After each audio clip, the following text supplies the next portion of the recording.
మీరు ఏ పని మీద బయలుదేరండి, ఏ లక్ష్యం మనసులో పెట్టుకోండి, పాడు చేసేవి రెండు ఉంటాయి. ఒకటి హితశత్రువు, రెండవది అహితశత్రువు అని పిలుస్తుంది శాస్త్రం.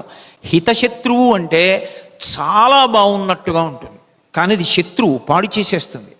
అహితశత్రువు అది కూడా శత్రువే, అది కూడా పాడు చేసేస్తుంది. పాడు చేసే ముందు దీన్ని పట్టుకుంటే నేను పాడైపోతానని తెలిసిపోతుంది.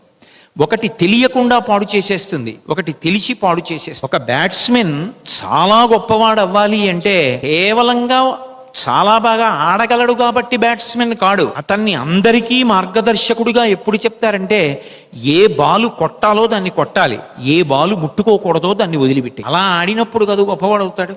సునీల్ గవాస్కర్ నిజానికి పొట్టివాడైనా క్రీజులో నించున్నప్పుడు ఇమ్రాన్ ఖాన్ వేసినటువంటి బౌన్సర్ ని కూడా వంగి వదిలేస్తాడు తప్ప సరదాగా ముట్టుకుందామని బ్యాట్ ఎత్తి ముట్టుకోడు. ఏది వదిలిపెట్టాలో తెలియాలి, ఏది ముట్టుకోవాలో తెలియాలి.